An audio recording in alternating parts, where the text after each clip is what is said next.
സദാശിവസമാരംഭാം ശങ്കരാചാര്യമധ്യമാം അസ്മദാചാര്യപര്യന്താം വന്ദേ ഗുരുപരമ്പരാം. എല്ലാവർക്കും വിനീതമായ നമസ്കാരം. ശ്രീമദ് ഭാഗവത പുരാണത്തിലെ 10-ാം സ്കന്ധത്തിലെ 10-ാം അധ്യായവും 11-ാം അധ്യായത്തിൻ്റെ ഏകദേശം മധ്യഭാഗം വരെയുമുള്ള കഥാഭാഗം സ്മരിച്ചിട്ട് ആ കഥാഭാഗം ഭാഗവത കൈരളിയിൽ വർണ്ണിച്ചിരിക്കുന്നത് നമുക്കിന്ന് വായിക്കാം.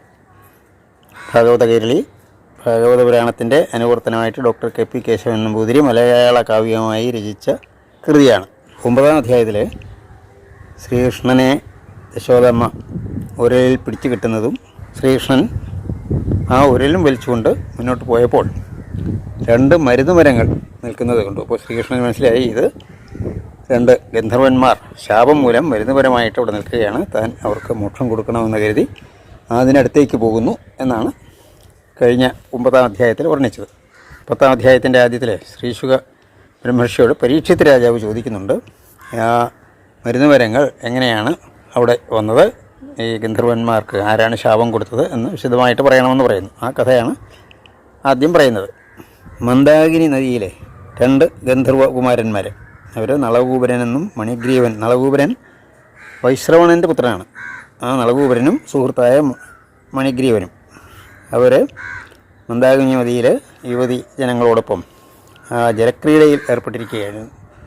അത് അവരെ മദ്യപാനം നടത്തിയിട്ടാണ്. അവിടെ അവർ യാദൃച്ഛികമായിട്ട് നാരദമുനി അതുവഴി വന്നു. സ്ത്രീകൾ പെട്ടെന്ന് കരയ്ക്ക് കയറി വസ്ത്രമൊക്കെ ഉടുത്തു. പക്ഷേ ഇത് കണ്ടിട്ടും ഈ ഗന്ധർവന്മാരെ അത് അത്ര ഗൗനിച്ചില്ല. അവരുടെ മദ്യ ലഹരിയിലായിരിക്കാം. നാരദമുനി നോക്കിയപ്പോൾ വൈശ്രവണൻ്റെ പുത്രനാണ് ഒരാൾ. നാരദമുനി തീരുമാനിച്ച് അങ്ങനെ ഇവരെ ഒരു നല്ല മനുഷ്യരാക്കി മാറ്റണമല്ലോ. അതിന് അവരെ ശപിക്കുകയാണ് ഉണ്ടായത്. നിങ്ങൾ മരുതുമരം ആയി പോകട്ടെ, നിങ്ങൾ 2 മരുതുമരമായി നിങ്ങൾ ആമ്പാടിയിൽ അവിടെ മരമായിട്ട് നിൽക്കട്ടെ എന്ന് പറയുന്നുണ്ട്. ഭഗവാന്റെ അവതാരം പൂർണ്ണാവതാരമായിട്ട് ശ്രീകൃഷ്ണൻ ജനിക്കും. ആ ശ്രീകൃഷ്ണൻ്റെ സമയത്ത് ശ്രീകൃഷ്ണൻ വന്ന് നിങ്ങൾക്ക് ശാപമോക്ഷം തരും എന്ന് ആ ശാപമോക്ഷവും നൽകി. അങ്ങനെയാണ് ആ മരുന്നുമരങ്ങൾ അവിടെ നിന്നത്. അപ്പോൾ ശ്രീകൃഷ്ണൻ അവരുടെ ഇടയിലേക്ക്, ആ 2 മരത്തിൻ്റെ ഇടയിലേക്ക് ഈ ഉരലും വലിച്ചുകൊണ്ട് ചെല്ലുകയാണ്. മരം, ഈ ഉരലിൻ്റെ ശക്തിയായ മർദ്ദനം മൂലം മരം 2ഉം മുറിഞ്ഞു വീണു. എന്നിട്ട് 2 ഗന്ധർവന്മാർ കൃഷ്ണനെ സ്തുതിച്ചിട്ട് തങ്ങളുടെ കഥ പറയുന്നുണ്ട്. എന്നിട്ട് തങ്ങൾക്ക് അനുഗ്രഹം നൽകി, തങ്ങൾക്ക് ശാപമോക്ഷം നൽകി ശ്രീകൃഷ്ണനെ സ്തുതിച്ചുകൊണ്ട് പോകുന്നു. വാണീ ഗുഡാനികഥനെ ശ്രവണോ കഥായാം ഹസ്തോജ കർമ്മസു മനസ്തവപാദയോർണ സ്മൃത്യാം ശിരസ്തവ നിവാസ ജഗൽ പ്രണാമേ ദൃഷ്ടി സദാം ദർശനേ സ്തുഭവത്തനൂനാം എന്നുള്ള പ്രസിദ്ധമായ സ്തുതിയുണ്ടല്ലോ. അത് ഈ നളകൂപരൻ മണിഗ്രീവന്മാർ സ്തുതിക്കുന്ന ഇതാണ്. അവിടെ ഭഗവാന് ഇവർക്ക് 2 പേർക്കും അനുഗ്രഹം നൽകിയിട്ട് നിങ്ങൾ ഭക്തന്മാരായി സ്വന്തം ലോകത്ത് പോകാൻ അവർക്ക് അനുവാദം നൽകി. അവർ തിരിച്ചു പോവുകയും ചെയ്തു. ഇത്രയാണ് 10-ാം അധ്യായത്തിലുള്ളത്. 11-ാം അധ്യായത്തിൽ മരം വീഴുന്ന ശബ്ദം കേട്ട് ഗോപന്മാരെല്ലാവരും കൂടെ ഓടി വരുന്നു.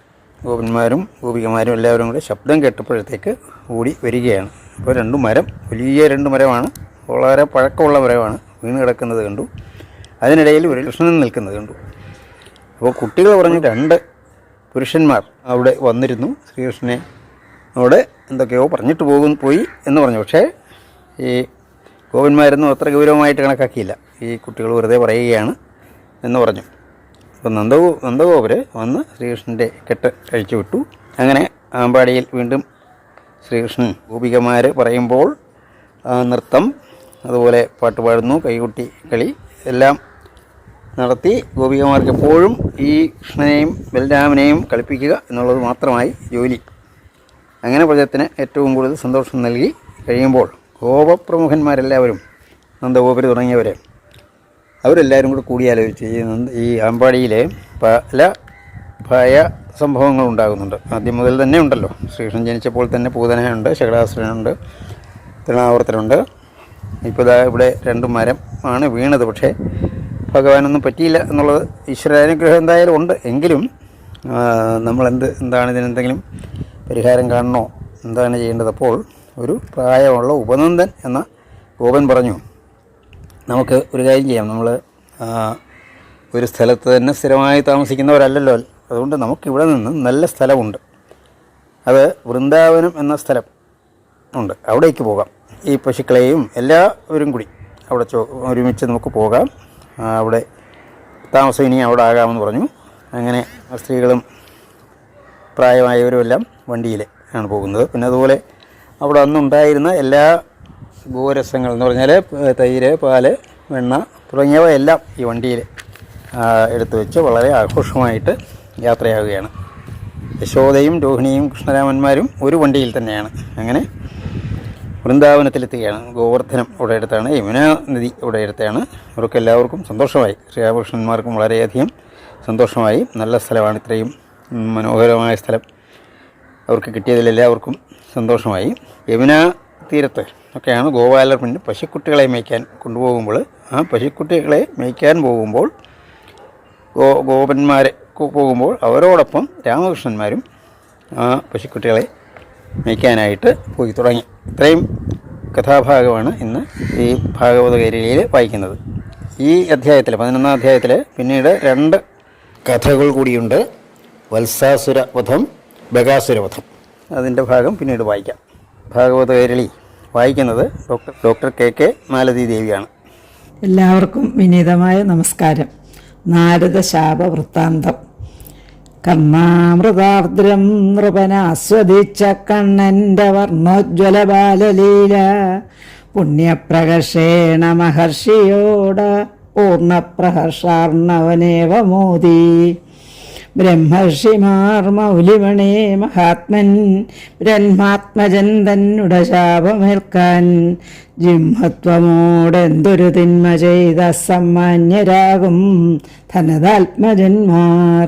മനീഷിമാർക്ക് അഗ്രിമനം മുനീന്ദ്രൻ മനസ്സുറപ്പിച്ചത കൃഷ്ണപാദേ മനോരഥം പാർത്തു കഥാവശേഷം മനുഷ്യനാഥൻ അരുളി വിശേഷം.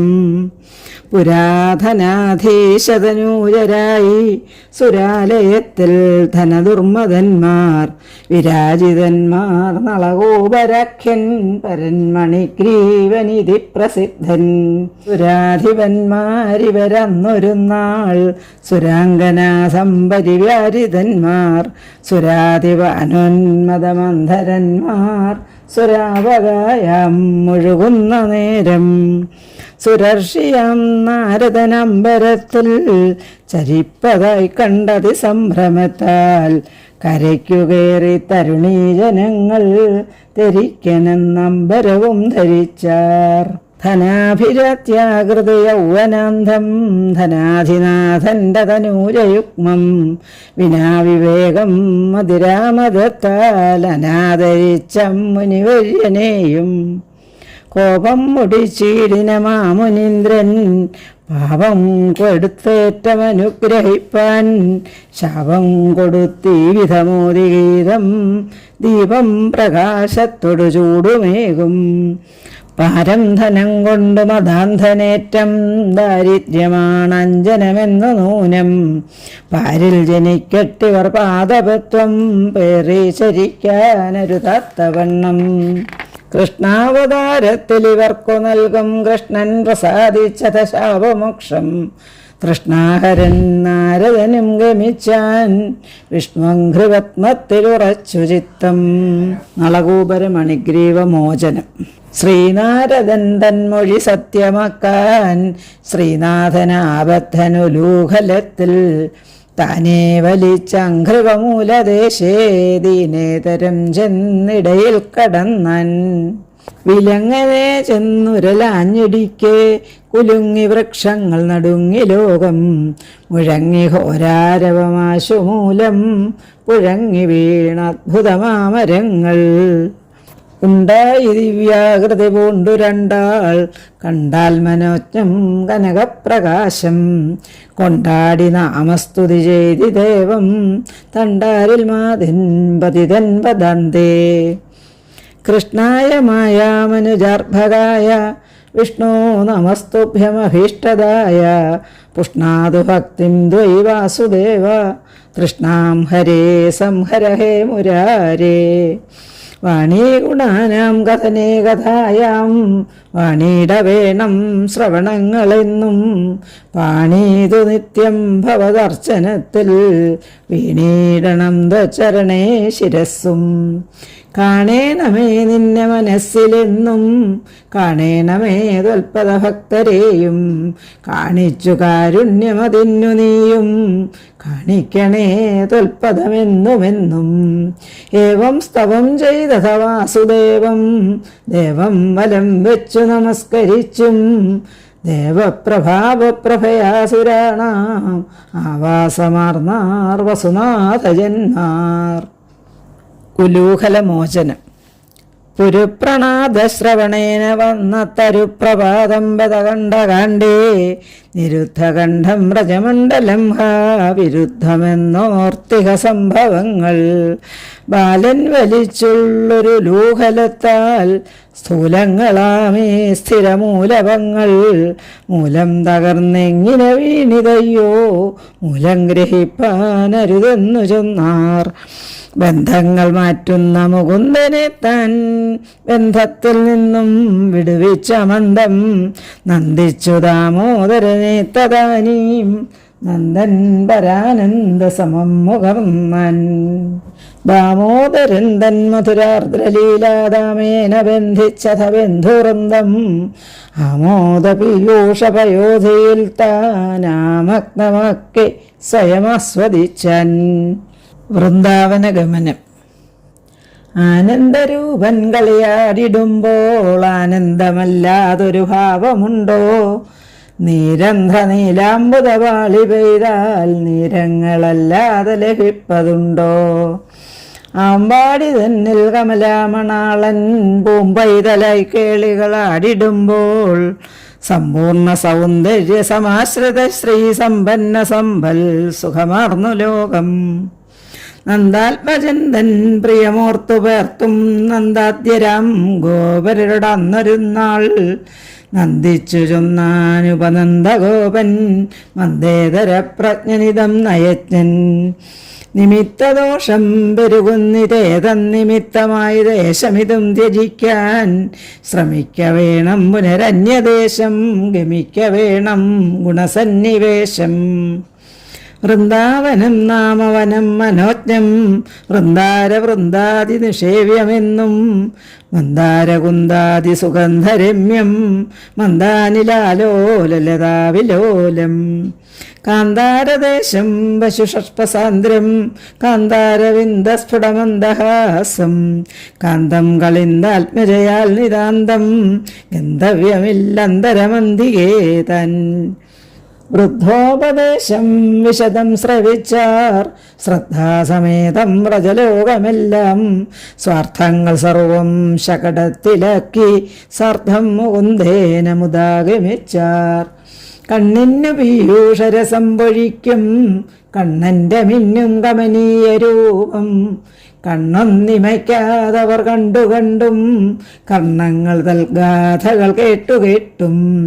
പൂർണ്ണാമൃതാനന്ദരസത്തിൽ മുങ്ങി തൂർണം യശോദാദികൾ നന്ദനൊപ്പം, പെണ്ണുങ്ങളാണുങ്ങളും ഒത്തിണങ്ങി പുണ്യപ്രകർഷം പരമാസ്വദിച്ചാർ. ചെന്നെത്തി വൃന്ദാവന പുണ്യഭൂമൗ സന്നദ്ധരായി തത്ര സമാവസിച്ചാർ. നന്ദാത്മജൻ രാമനുമൊത്തു കണ്ടാൻ വൃന്ദാവന ശ്രീ മധുരം മനോജ്ഞം. ഭൂപാലനത്തിനവതീർണനാകും ഗോപാലബാലൻ ബലരാമനോടും, ഗോപാലബാലാവലിയോടുമൊപ്പം ഗോപാലനത്തിനു തുടങ്ങികാലേ. ബ്രഹ്മസ്വരൂപൻ സ്വയമാർന്ന ശബ്ദ ബ്രഹ്മസ്വരൂപം നിജവേണുഗാനം, സമ്മോഹനം സർവചരാചരാണാം സമ്മാനയൻ ബ്രഹ്മസുഖാനുഭൂതി. എല്ലാവർക്കും വിനീതമായ നമസ്കാരം.